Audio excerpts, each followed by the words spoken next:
morning. Welcome everyone to our speaker series on through the Social Justice and Mental Health Research Lab. Every month we have a speaker who is affiliated with the Social Justice and Mental Health Research Lab, who shares information about kind of a research area that they do work in, and many people kind of join our sessions from various different places, persons with lived experience, researchers, and organizational policymakers, and other policymakers. It is such an honor today to introduce you to our speaker. It's Dr. Nadine Wathen, who is a professor and Canada Research Chair on mobilizing knowledge on gender-based violence, who works in the Arthur Labatt School of Nursing at Western University. Nadine's research examines the health and social service sector response to gender-based violence, interventions to reduce health inequities, and the science of knowledge mobilization. Thank you so much, Nadine, for coming today. And I will stop sharing my slides in just a moment so that you can share yours. Dr. Wathen will begin with presenting a land acknowledgement. So. Thanks so much, Okay, so Carrie. you're As, welcome. yeah, my slides are up. Yes, they are. Okay, excellent. So thanks so much for the welcome, and thank you all for coming, especially the person from Alberta, for whom I believe it is 8 a.m., so well done. Yeah, so this is the title of my presentation today. I do want to start making sure my slides work with a land acknowledgement. And Carrie said she was going to do one, but I said I also always start with one. So she's allowing me to do the land acknowledgement today. So I am joining those of us who are in what is now called London, are on the traditional lands of the Anishinaabe, the Haudenosaunee, the Lunapawak, and Chinookan nations. These are lands that are subject to many treaties among the different nations and between nations and settler governments. I will note that many of those treaties, if not all, have not been very well honored by the settler governments, and that obviously causes harm into today. I do pay my respects to elders past and present and convey my sincere gratitude for the privilege to live and work on this land. At this moment, I'm looking at the Ambler River, which is very flooded because I live downtown in what's now called London, and it is a beautiful place, the forest city. So I'm looking at a lot of trees as well. My commitment to reconciliation is to do my work, especially as a researcher and one who tries to prioritize mobilizing knowledge into policy and practice in ways and using narratives that don't re-stigmatize or reinforce stereotypes about people or groups.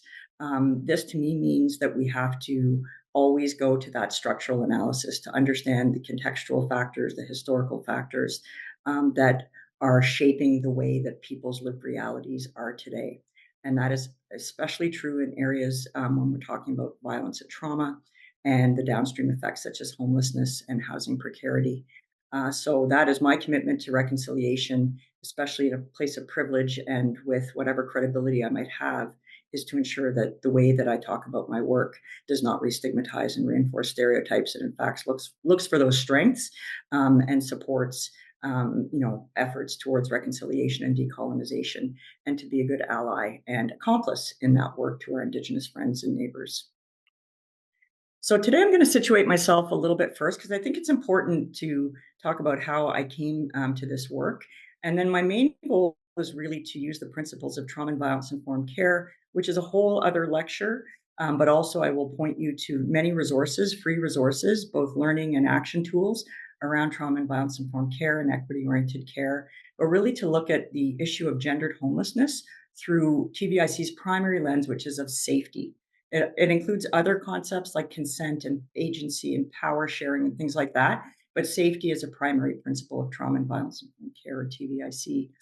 And this is the first time I've given this talk, so I'm really very excited to see the range of expertise and perspectives on this call, because I would like to hear what you think about this imagining that I'm having about what a system of gender responsive homelessness might be, and understanding all of the complexity that's compounded when we start to take into account issues of gender, especially when children are present, and we're trying to ensure safety for everyone involved. So I'm going to walk through a few sort of ideas and then present a model. And then I hope that you will challenge me on that model or give your good ideas or your own lived experiences of working in spaces such as this. So this is a terrible slide I just created about 15 minutes ago to situate myself. Um, for over 25 years, I've been doing research primarily in the area of violence against women, intimate partner violence, now a more inclusive term, gender-based violence, but really developing evidence-based interventions. And this ranges from things we can do in healthcare settings to improve healthcare responses to survivors of violence, but also working very deeply with gender-based violence services, especially women's shelters, to bring evidence, to do better measurement, to actually better understand what's happening and what its effects are, to look at narratives, especially social narratives around gender, around patriarchy, and again, situating things in root causes and structural effects, both upstream and downstream. And from that work, and because we rarely see this getting better, we make incremental progress in terms of women's ability to find economic empowerment and leave relationships and so on that are violent or abusive. Or we, make incremental steps towards helping those who use violence change their behavior. But then something like COVID or austerity or other big things happen, and we see backsliding again. So for me, this meant that we needed to broaden the lens a little bit. And I've been fortunate for almost 2 decades to work with colleagues on a program of research called Equip Healthcare, which really looks at equity oriented care in both health and social services and education and other sectors.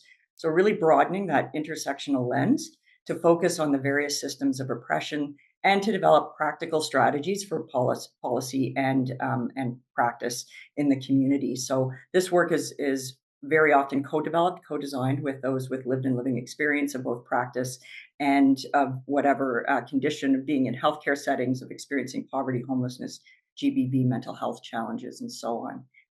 So from here, we've really worked on developing survivor-led strategies for safety, agency, and looking at issues of power to counter these various forms of stigma and discrimination. And again, from an intersectional lens, we know that not all women or gender diverse people experience violence and trauma the same way, and certainly the help and responsiveness of systems is not the same for everyone.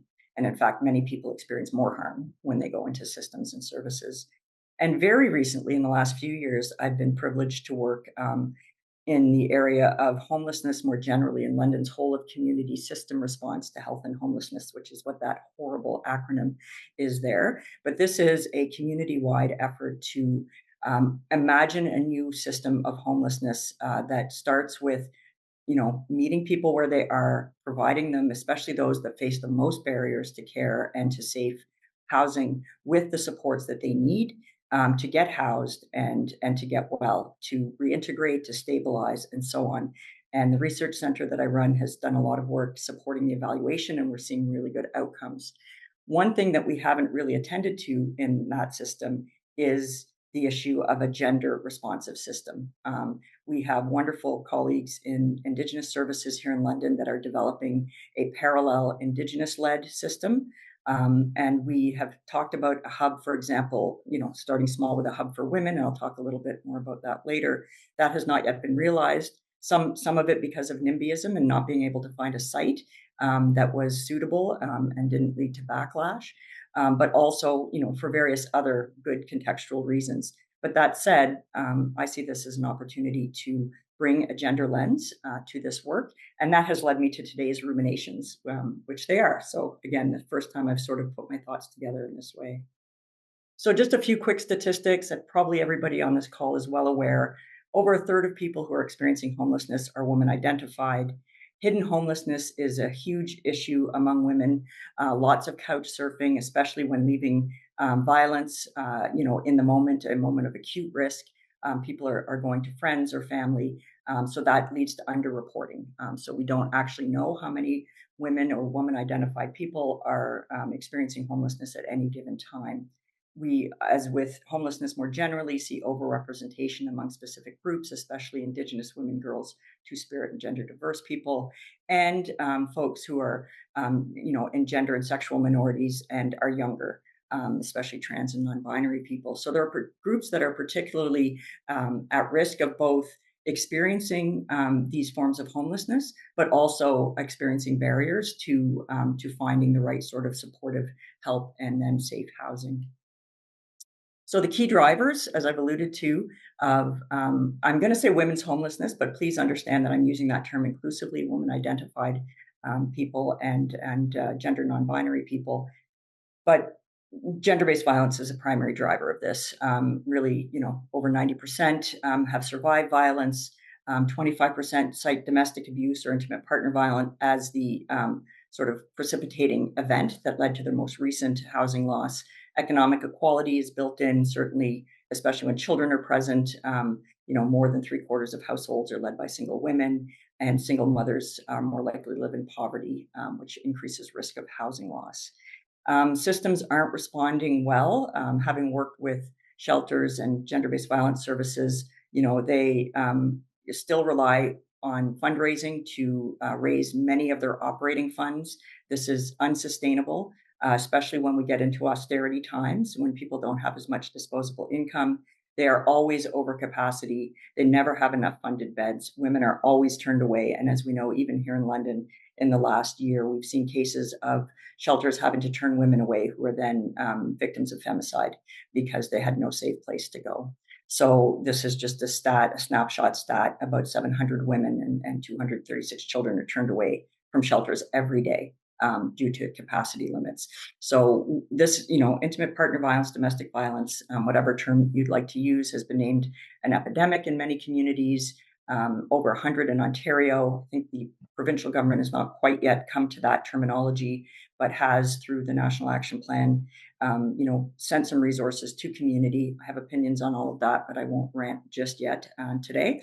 But all this to say, we have inadequate system responses, and we have other systems that don't necessarily see their role as supporting survivors of violence. So creating safe pathways to and from different sectors is an extremely important priority. We know that those who face housing precarity face increased health risks, including higher rates of physical and sexual violence, worsening mental and substance use health, and acute chronic illness, with those increased barriers to healthcare that I mentioned, especially when you take that intersectional lens. Economic instability and hardship are causes and consequences of homelessness. One of our colleagues on the call today, Yinka, has just done a brilliant PhD thesis that really digs at this in terms of the experiences of mothering and child separation. Highly recommend the first paper out of that thesis, which has been published. We also see increased rates of murder, or what we call femicide, when it is a gender-based violence, killing of a woman or girl. And this perpetuates intergenerational cycles of trauma and violence, homelessness and poverty. So this is not just about this generation, which is bad enough, but it is about multiple generations into the future. And I do work with my colleague Lavia's Uwizeye, who's here at Western, but originally from Rwanda, looking at the intergenerational effects of the trauma from the genocide on people's subsequent generations, like 2 subsequent generations now. It's over 30 years since the genocide. So these experiences of trauma and violence do carry forward. And I think that's something we really need to think about when we are deciding where to spend money.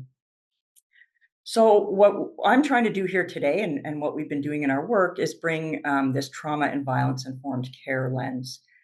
Trauma and violence informed care builds on lots of great work on trauma informed practice, which has been done by many scholars, especially rooted in work in the US, Bloom Sanctuary Model, Tina Bloom, but also SAMHSA, the Substance Abuse and Mental Health Agency in the US.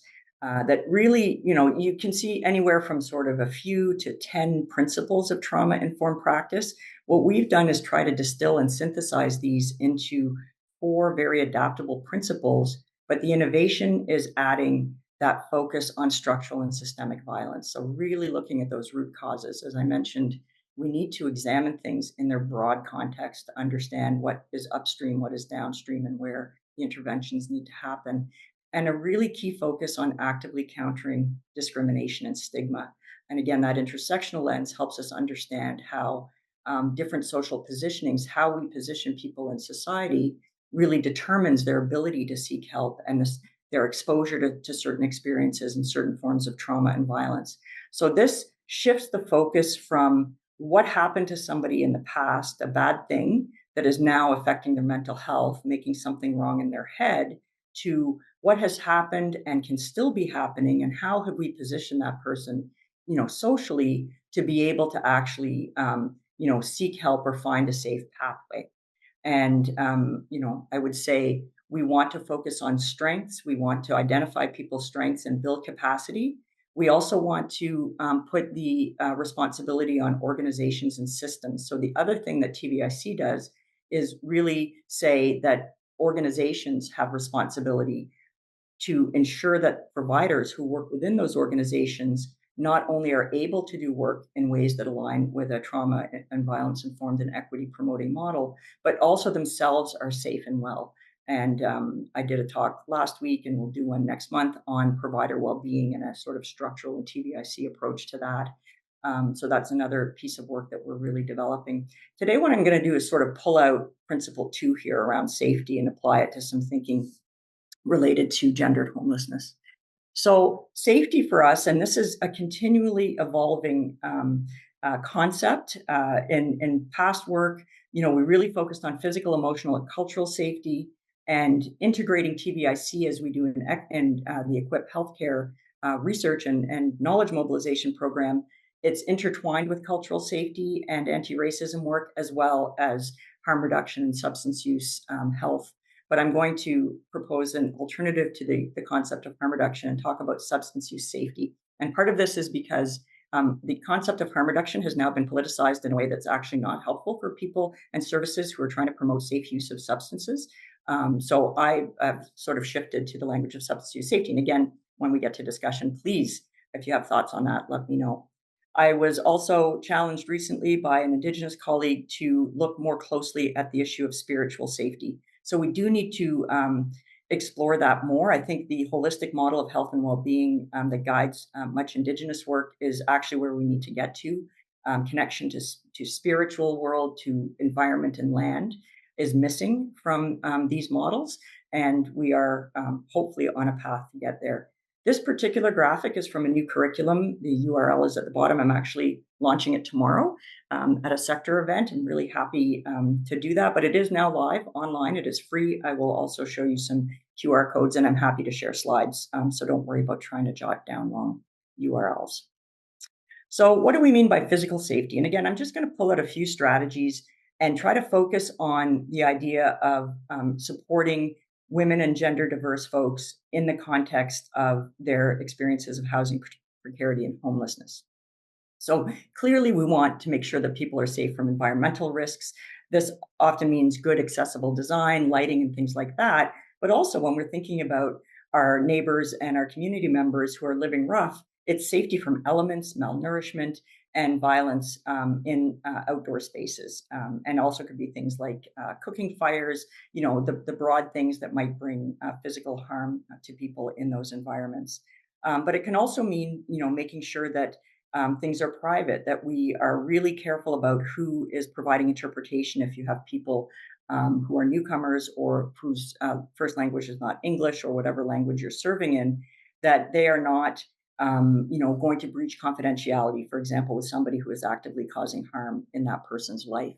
So privacy, confidentiality are key, ensuring in a very high risk cases, safety from somebody who is causing direct harm and abuse in that person's life. So physical safety has a range of considerations when we're designing these spaces.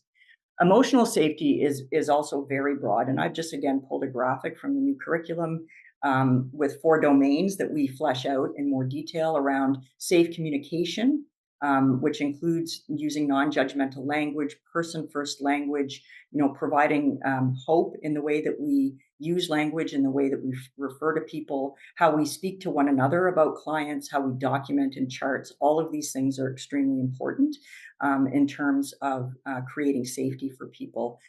Collaboration and agency and power sharing with a client. We talk about woman-led services, not woman-centered, but actually woman-led. What is it that the person needs? Well, how do I find out? I'm a good communicator. I listen. I actively listen. I identify strengths.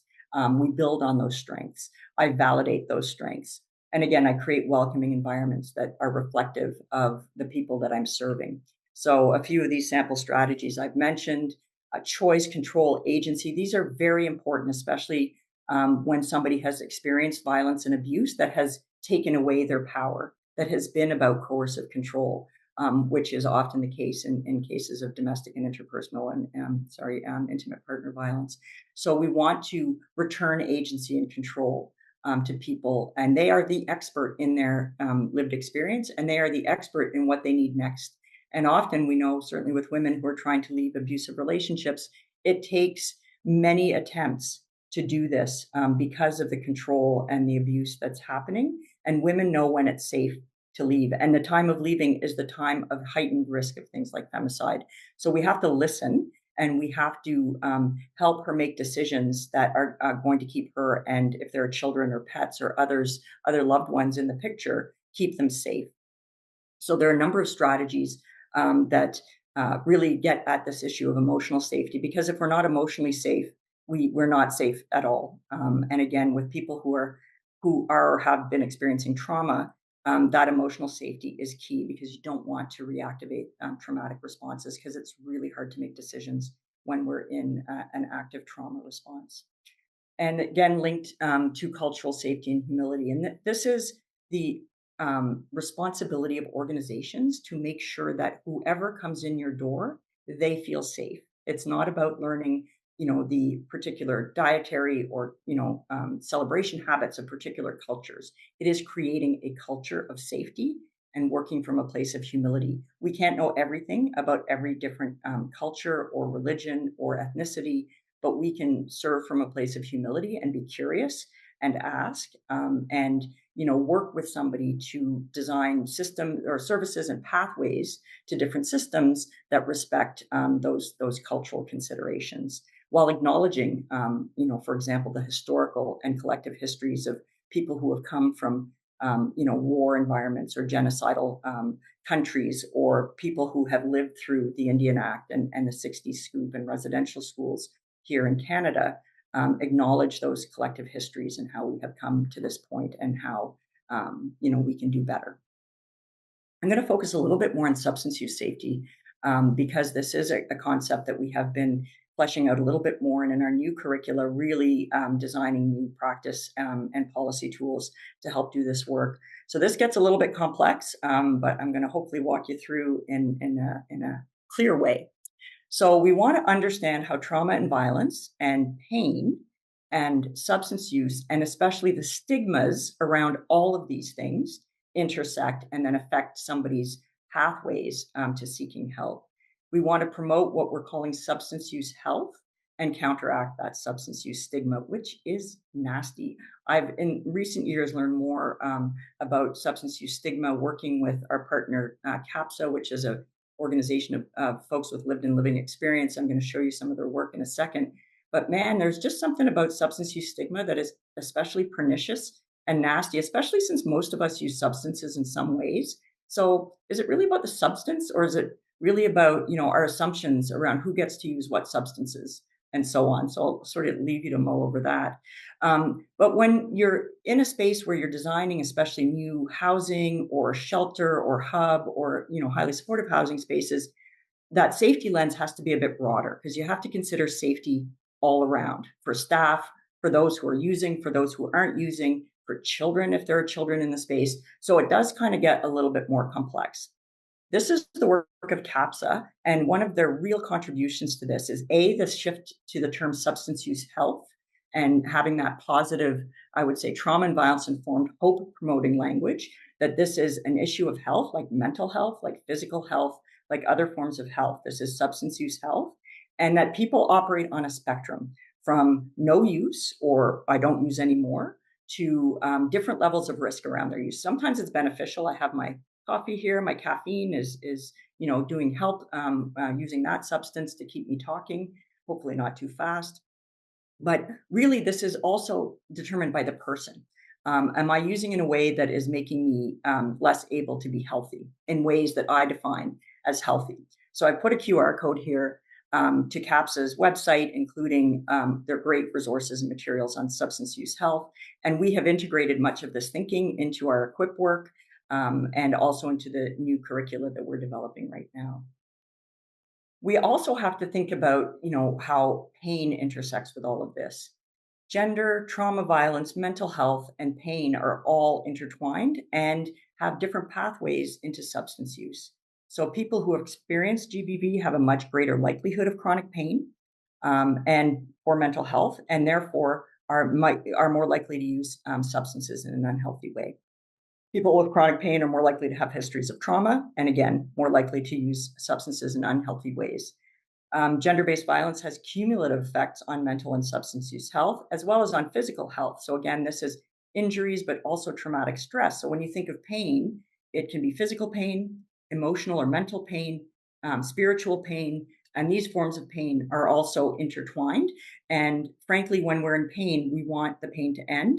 And if our ability to do that rests with taking substances, that's what we will do. And moving from a judgmental stance or moralistic stance to an understanding and compassionate stance is a key goal of our TVIC and equity-oriented work.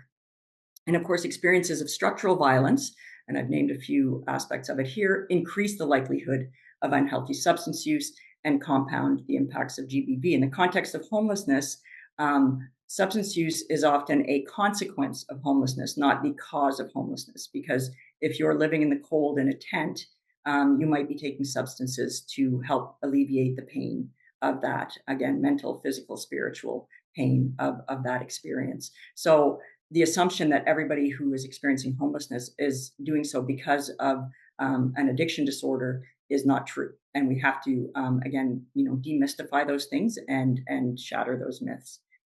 So all of these experiences and positions are stigmatized, and especially for equity denied groups. And I often say at this point too that gender is huge in this. Women's pain, any woman's pain across any socioeconomic level is often dismissed, whether it's endometriosis or fibromyalgia or other forms of pain. It is often, well, we'll send you to the psychiatrist to sort that out.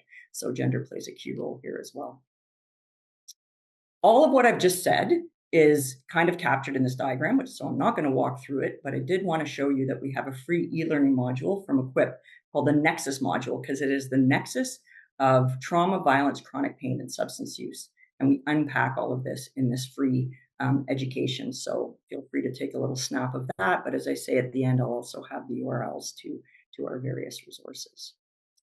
So when you add in gender-based violence, there are additional, if you can believe it, complexities. If that wasn't complex enough for you, let's add in a few more.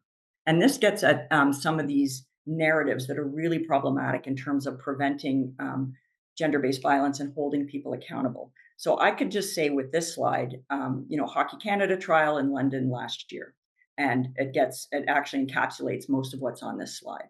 So substance use is often seen as causing violence in relationships. I certainly know that it can exacerbate depending on the type of substance. But here, let's step back. And again, I often say I would much rather somebody who might be tending to use violence be using marijuana and kind of have the munchies and chill out than using alcohol and becoming activated and violent. So the type of substance makes a big difference here as well. So this sort of myth that substance use causes violence is problematic for many reasons, but it is very handy when you're trying to exonerate or excuse perpetration. And we certainly see this in the criminal justice system all the time. And then we also frame substance use as increasing vulnerability. So if somebody who has experienced violence has used substances, they're blamed for that. Well, you shouldn't have been at the bar, you shouldn't have been drinking. Certainly EM, who was the victim in the sexual violence case and of the hockey players, this was all over. I was in the courtroom when the judge read the verdict, and this was absolutely embedded in everything she said, this judgment around, well, she shouldn't have been there, and it was her fault for going out and drinking and trying to have some fun. So substance use is also a tactic of perpetration. So this can be especially true in instances of unsafe sex work where women are trafficked and controlled because they need to get a fix. So the trafficker or pimp will control her sex work through providing or not providing substances if she has a substance use disorder. So this is a form of substance use coercion, but obviously substances are also used to debilitate victims, roofing, and things like that. So there's all these additional complexities with GBV and substance use that we try to get at in the new curriculum as well.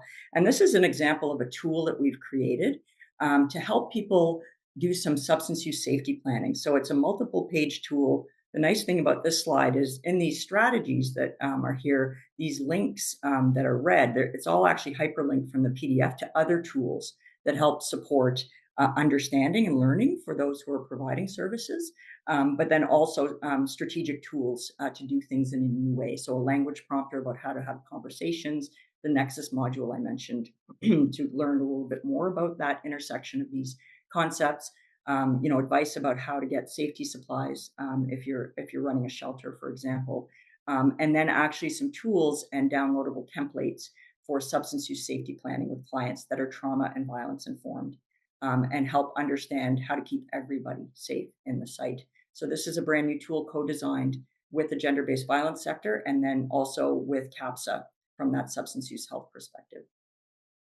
So, okay, so let's get to our a gender and trauma and violence informed homelessness system. So we need a system that's responsive to complexity. So understanding that if you're in a situation of experiencing homelessness, it is very, very likely. In fact, I would bet 100% that you have experienced and or are still experiencing some form of structural and interpersonal trauma and violence. This is what brings us to this place. And I'm also positioning poverty as a form of structural violence because it is a policy choice.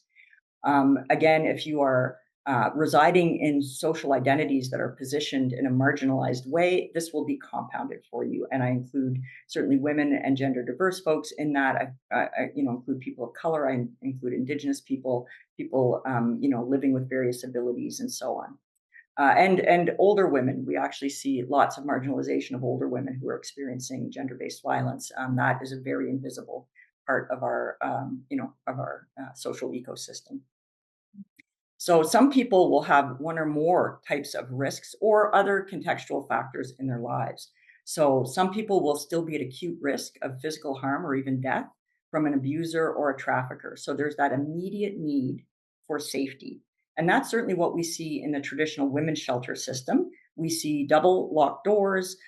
We see lots of security features around a site. Often, people might not know exactly where the site is if we want to keep people from knowing where women and children are. So the aspect of physical security is very important in cases where people are at active risk of highly dangerous forms of violence and even death. Some may have acute mental and substance use health needs along with their security needs or not. Some may have children in their care, again, along with those other needs or not. And some, in fact, most who are, showing up for services will have inadequate financial resources for market housing. And again, I usually pause when I'm talking about this to say, we know that domestic violence, gender-based violence, intimate partner violence occurs across different socioeconomic levels.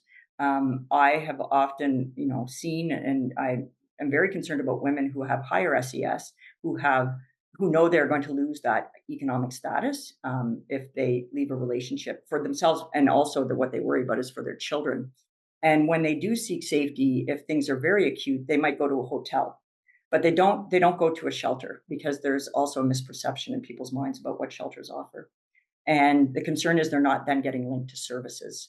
And then we see high profile cases like Dr. Frick in Toronto, a family physician who was killed by her specialist physician husband.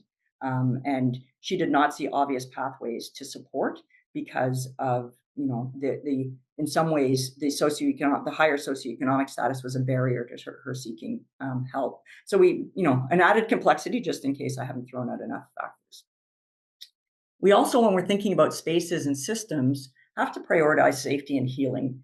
This is where trauma and violence informed design and co-design and delivery processes come in. So we need to hear from women and gender diverse folks about what works, how spaces can be healing. I'm always a little bit upset when I hear, oh yes, we're going to get a new space for a hub, and there's this building on the other side of the tracks, and once we get the cockroaches out, it should be okay to put women and their kids. I'm like, I think we can do better as a society than the cheapest possible building. Let's create beautiful spaces where kids feel safe and they have spaces to learn and grow, and women can heal. Let's just do better than the cockroach infested place beside the train tracks. Some of these narratives they sort of get to you after a while.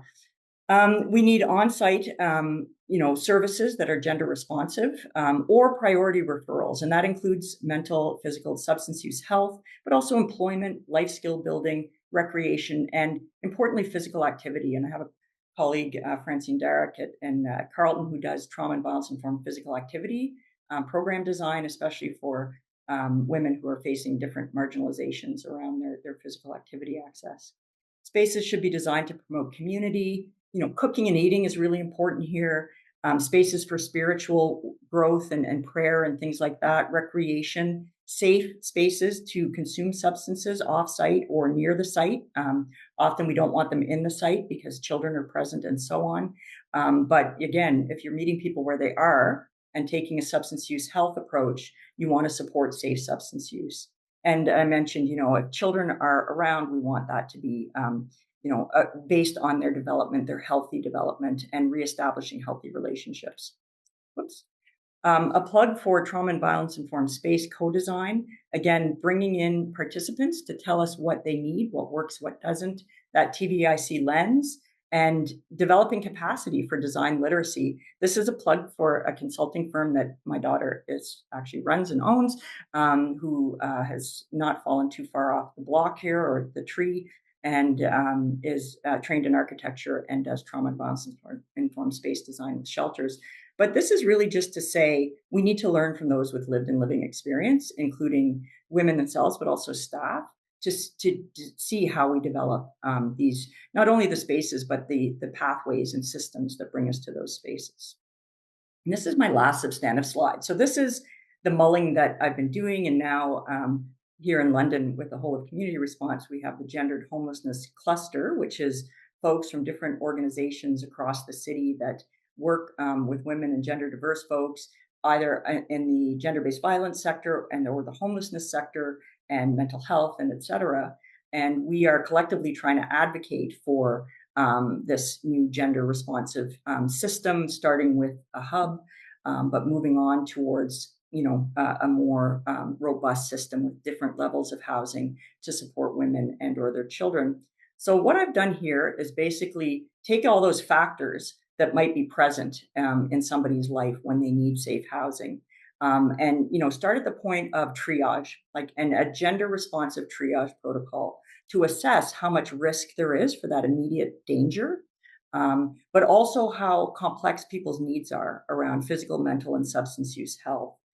If they're at high risk, you get into those streams here that have the little shield around them. I'm not as good at design as my daughter is, but I can use icons from PowerPoint.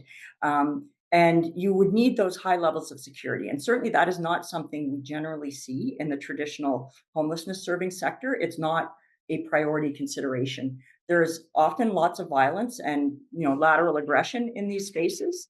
But it's not the level of security that you see, for example, in a traditional women's shelter. So that really has to be considered, because if you've got a case of intimate partner violence in an acute sort of at the point of leaving where that risk of femicide goes up, we need to either use and enhance existing shelters or create a more robust system around safety and security. And often children are present. In fact, I talk to my colleagues in the shelter sector. There are usually 2 to 3 times more kids in a shelter than there are women. So women are coming with their children in large families. Shelters, however, don't take boys over the age of 16 because they're considered men in a safe place for women. So what do you do with your 16-year-old boy? This is a problem, a policy problem, because you're not going to leave your 16-year-old boy. So you might stay in an abusive relationship if that's the consideration.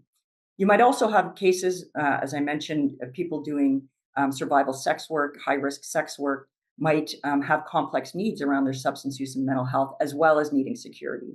You might have complex needs, but not need security. That immediate risk of death or injury is not there. So, what do those spaces look like? We need lots of supports, but we might not need that level of security in the first instance. And then we have women who might not have either of those security or sort of complex wraparound needs.